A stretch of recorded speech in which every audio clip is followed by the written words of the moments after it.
Welcome back to the online classes. This is your Naima Miss back again with refraction of light on curved surfaces. So in our previous class we have learned on the image formation of when the objects are placed at infinity, when the object is beyond C1, when the object is at C1. Today we are going to learn about when the object is between the F1 and C1. When the object is placed between F1 and C1. Okay, so this is our lens, fine, and this is F1, this is C1. Okay, now this is F2, C2.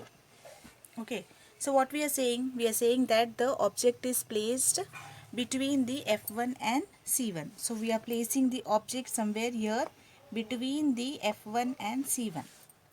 Okay, now what is happening? The line is when the one of the incident ray is passing parallel to the principal axis, which will pass through the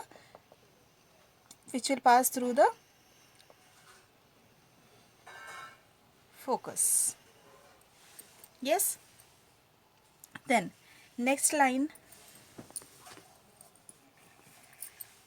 pass through the center of curvature.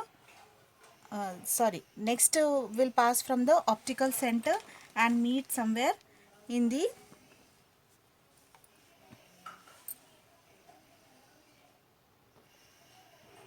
this line is now passing through the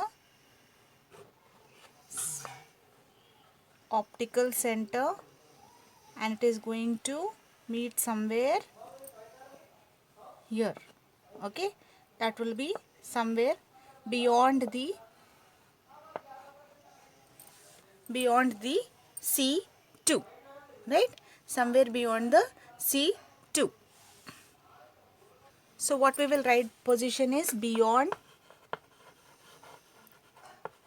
C2, right? And how is the nature of the image? Whatever the image is from, how it is real and inverted. Yes, it is real and inverted. Yes or no? Yes, it is real and inverted. And how is the size? You see, it is enlarged, it is big, right? See the size here, it is very big, so we will write it as enlarged. Okay, what it is enlarged. So what have we learned? When the object is placed between C1 and F1, the position is beyond the C2 and nature is real and inverted and the size is enlarged. So what is happening when we are placing the object at F1? So first line, where what it is doing, it is traveling through parallel to the principal axis and it is passing through the focus. Somewhere it is going like this. Then second line, it is passing through the optical center and then it will be straight, right? It will have no, so somewhere around infinity it is going to meet. We don't know the exact point where it is going to meet. So what is position? It will be at infinity. Okay, it will be at infinity. The position will be at infinity. And what is the nature? Nature will be, what will be the nature?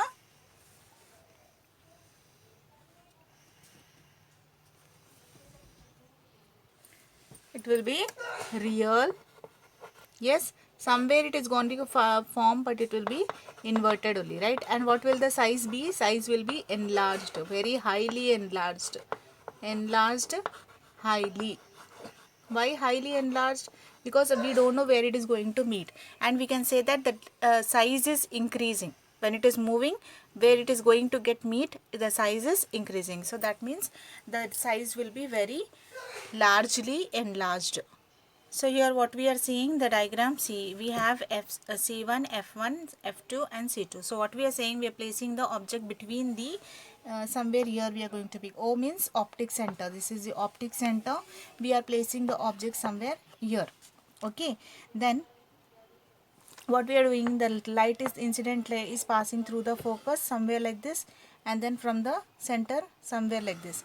So we can say that there is no image formation here. So what we are going to do, we are going to just reverse back this and we are going to join these dots somewhere here. So where it is coming? here. This is the image formed. So how is the image? Image is virtual or real? It is virtual. It is inverted or erect? It is erect. So what we will write, where is the position? It is between F1 and C1. It is between F1 and C1. What is the nature? Nature is virtual and it is virtual and erect. Okay, then what is the size?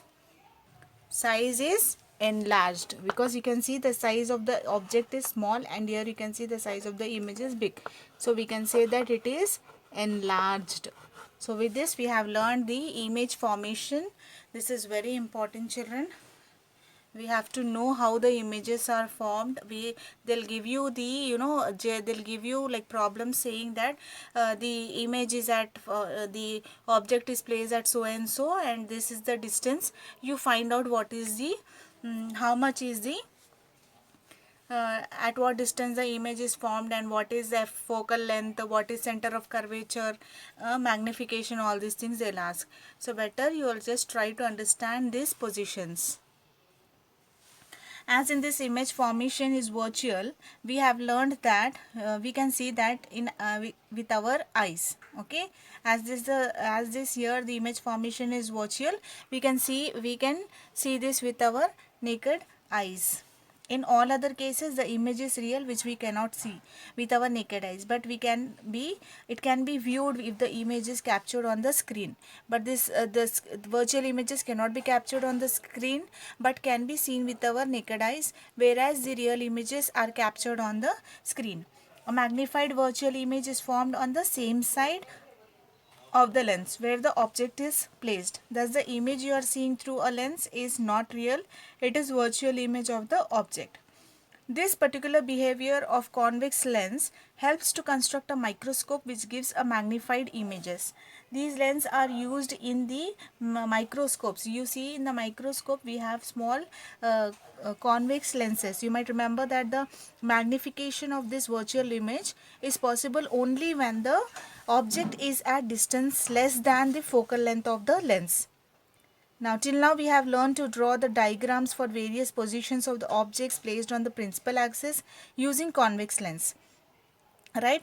So try to draw the diagrams using the concave lenses also. So this we will see in our further classes, how if when we are using the concave lenses what is happening. This we have learned till the convex lenses, right?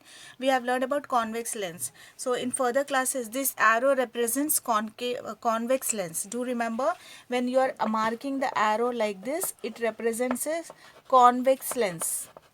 Convex lenses. Okay, if you are representing the arrow like this, opposite of this arrow, then it will show that that is your concave lens. Okay, which lenses it is? Concave lens. So this arrow represents convex lens, this arrow represents concave lens. If in the same way, when we have used this convex lens and we have drawn the diagram, right? Similarly, if we are using concave lens in place of convex lens, when the object is placed between F1 and optical center, what will be the situation we'll see. So now we are taking this as the principal axis. This is your concave lens. Okay, this is your concave lens, F1 C1. Okay, F2 C2. This is your optic center.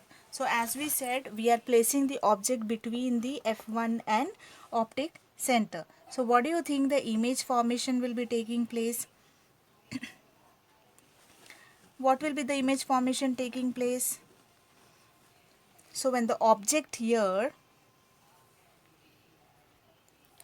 the incident ray which is parallel to the principal axis will get diverged here, right? And the incident ray which is passing through the object optical center will be like this, right? It will not be any deviation. So what we are going to do, we are just going to mark the imagine the this here like this. We are just going to imagine here the dots and we are going to join it like this, and whatever the size we are getting will get here only. So it will be what? The size will be diminished, that is small size, okay, and the object is virtual, erect, okay, fine.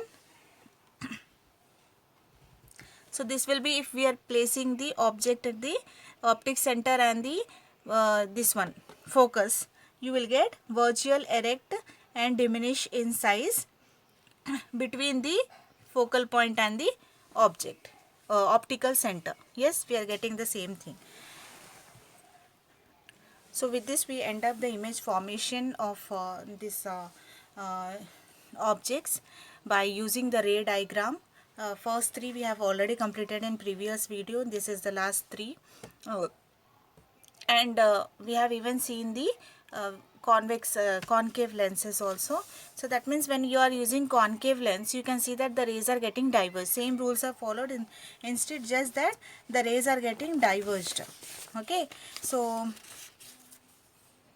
in the same way we are going to find out with the concave also. In next class I'll try to explain more about concave lenses also. So till then, thank you.